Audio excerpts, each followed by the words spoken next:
We have a second deep dive coming up for you now, which is going to zoom in on these more ecological perspectives, as environmentalists have really, this is generalizing a bit, but always been critics of globalizations for these specifically ecological reasons. But the question remains to be answered whether deglobalization will actually be better for the environment, or if that is just too simple of an equation to make.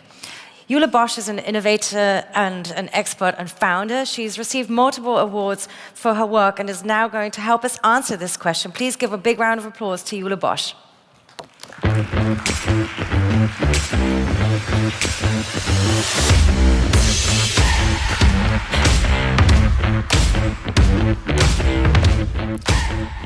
Thanks very much. Will deglobalization save the environment?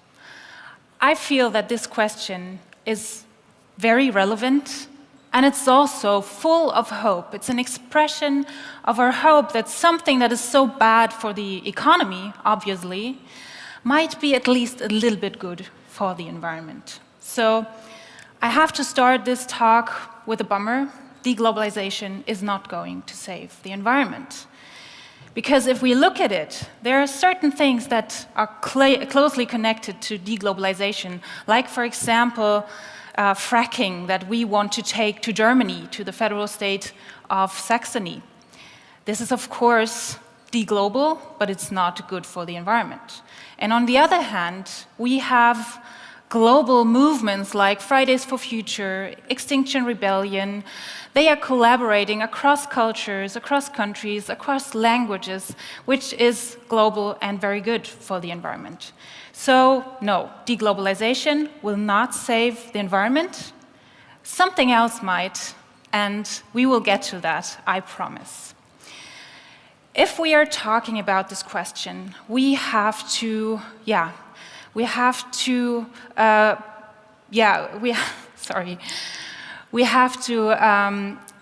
be honest about what we're actually talking about here. It's not only the environment we're talking about, we're also, and maybe mainly, talking about how to save the economy. Because in this deglobalizing world, we see, for example, cargo ships that are not able to transport goods from A to B anymore because of the low tides in the rivers. We see droughts, we see fires, and we see the consequences of our actions of the last years and decades. There was a recent study done by the ETH Zurich and the London School of Economics, and the researchers, they calculated that the gross domestic product globally will be shrinking by 37% if we pursue this path of environmental destruction, so the economy basically destroying its own resources in the end.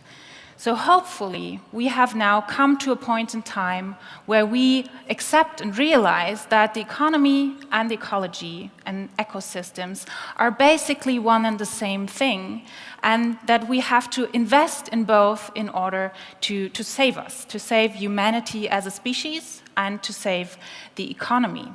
And we've come quite far in this endeavor, in this realization that we need the environment to save the economy.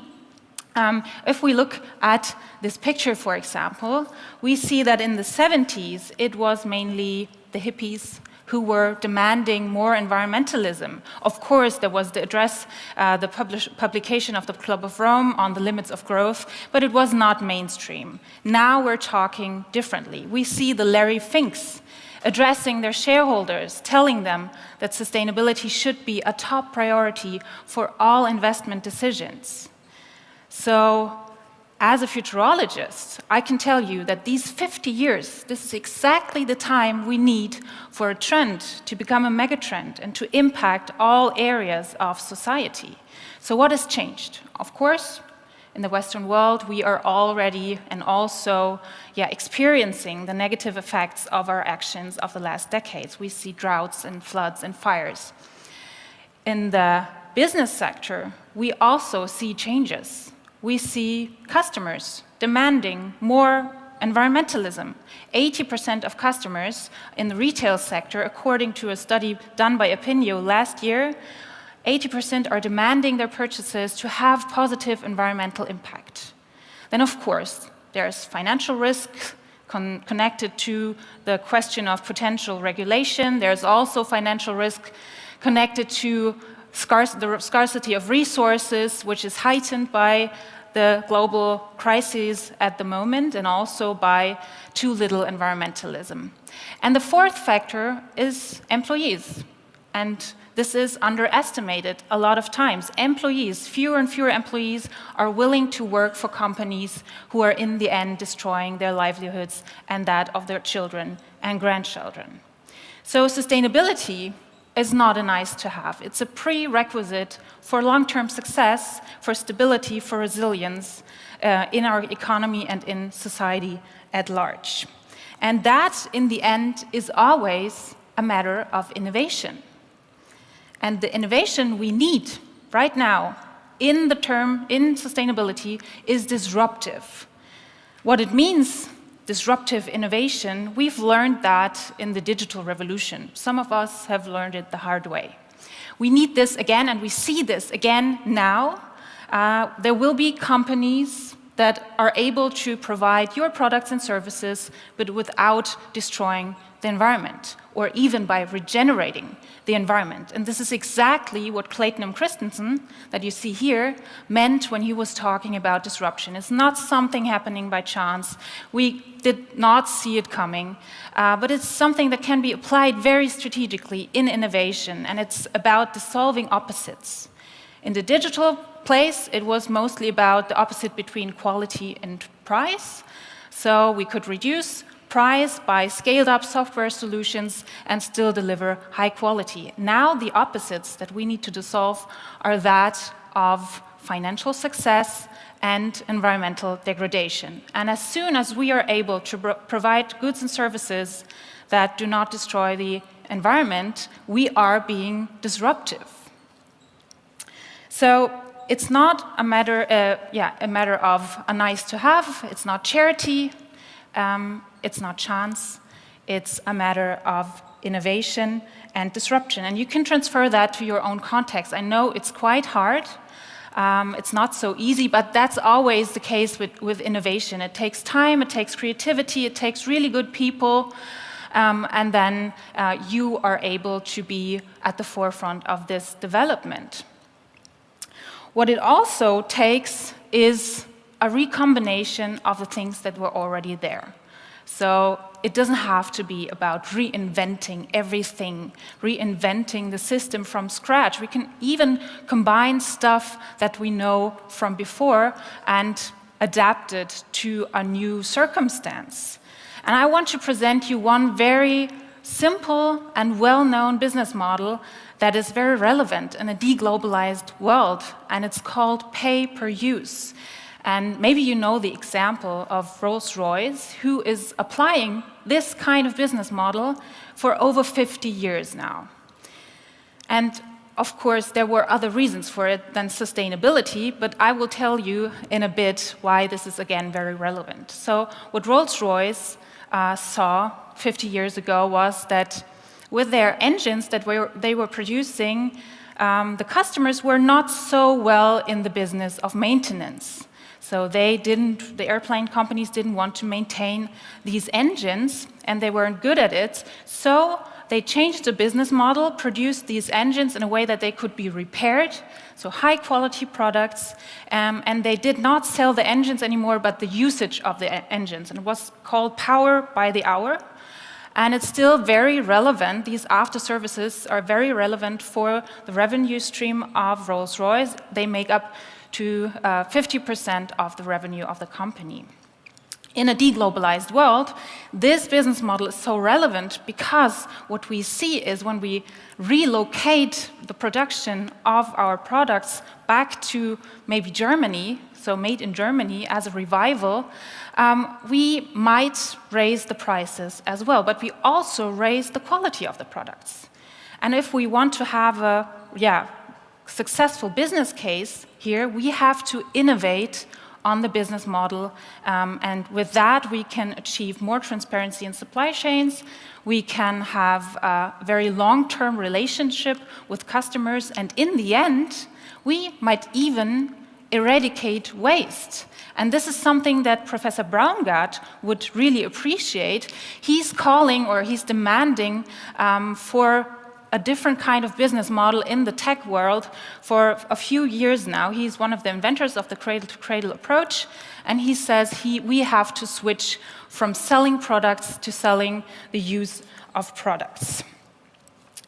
There's lots of potential in this market, in this aftermarket refurbishing stuff. We can see a 10% increase of market growth in the refurbished mobile phone sector, for example, or if we look at fast fashion and secondhand fashion, the secondhand fashion will be bigger in 2028 than the fast fashion market. Of course, what we also need in this area is a different kind of product. So we need to product innovation as well, because otherwise we won't be able to have this high quality. So we need products to be modular. We need products to be very high quality. And there are examples all around. I just picked a very recent one that I found on Start Next. This startup from Berlin, they produce blenders in Berlin. They are very high quality. They are modular. They are very attractive to the modern consumer. And the founder couple, they wanted to eradicate e-waste, which makes up 16 kilograms per year per person in Europe. So lots of stuff being thrown away because usually the parts of stuff is being glued together, so we can't take them apart anymore and we can't repair them. And this is a counterproduct, so to say. Another very quick example from Sweden, more of a service innovation. This company, GIAP, is providing B2B companies, customers with mobile phone systems. So the so-called Mobilcirkelen, I hope I pronounced it correctly, and they organize phones for employees, they take them back, and they have an insurance model in case something is being damaged. So as a quick summary, sustainability is not charity. It's not only a matter of compliance and CSR. It needs to be at the core of innovation, and this will provide long-term success in a deglobalizing world. So I get asked a lot by companies, how can I start? I know I have to reduce emissions, I know I should build solar power on my roof, but what else is there to do, especially in the area of innovation? And if I want to make it very, very simple, I tell them there's only two paths that you could remember and that you can take. And these two paths can be pinned down, again, to the cradle-to-cradle model. We have in this world the biosphere, and we have the technosphere. And in the biosphere, there's everything that can be decomposed, like clothing, or food, or wood.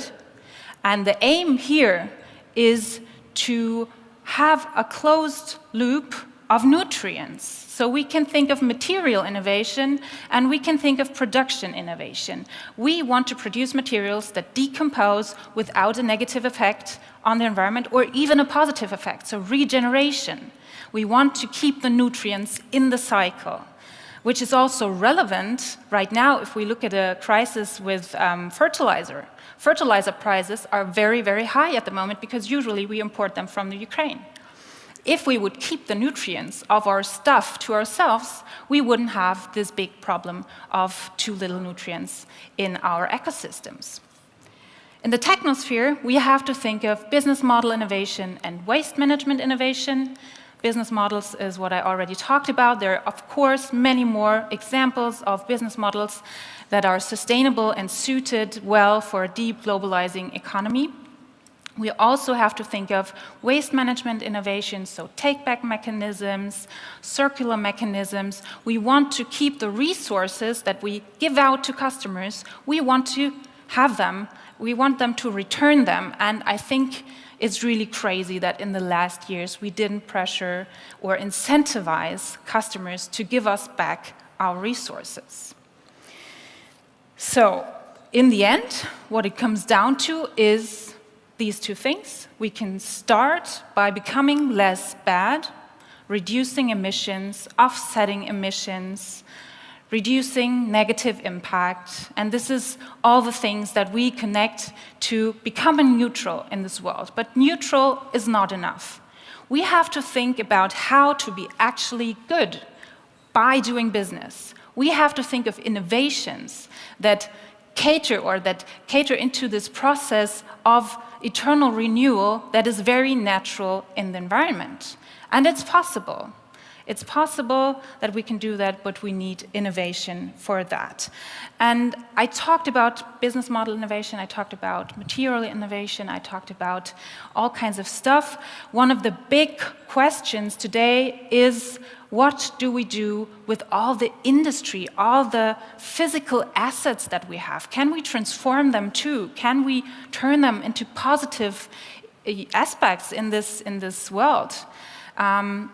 As a futurologist, I have a very simple answer to that, because we can always see the future in the here and now. There are simple, very little, small signs of the future in the here and now that we can look at to see what's happening in the future. And one of them is interface with their factory as a forest model.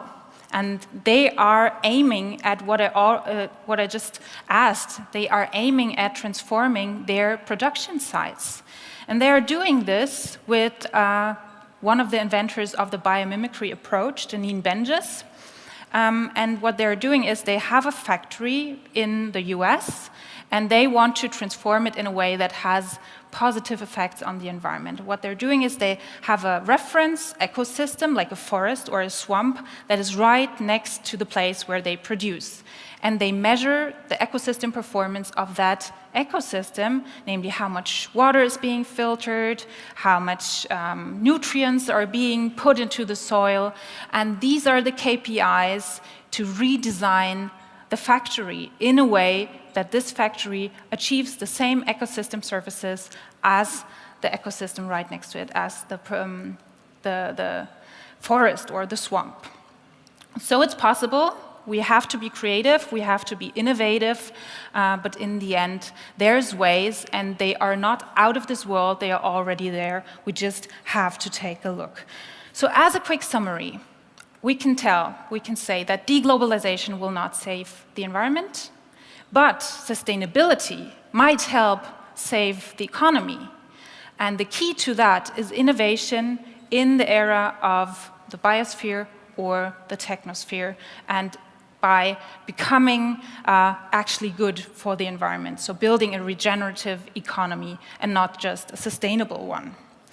Last but not least, I was told to make this talk very practical as possible, and there are so many things that I could talk about, but I can't tell them all. Also, I love it when people give book recommendations, so I will do that too. If you want to dive deeper into this topic, you can read these 3 books that I would recommend. One is my own. It's about mostly mindsets, regenerative business models, and strategy. The second one is by Professor Florian Lüdecke-Freund, who is a CSR professor in Berlin. Very practical list of sustainable business model patterns that you can look at and see if you can apply them in your own context. And the third one is by Dr.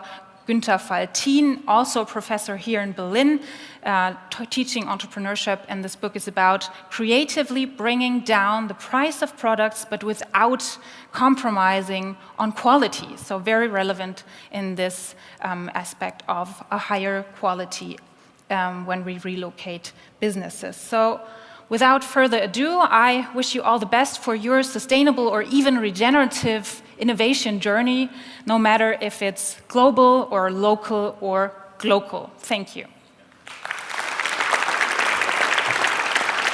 Thank you, Jule Bosch, for this very interesting insights. Fortunately, we have a tight schedule, so we only have time for one question. But my key takeaway from you today is your quote, "We need the environment to save the economy." Yes. But it is still very easy for us as a consumer to go out and buy products that are not sustainable, that produce waste, and they are still cheaper than the sustainable products. Yeah.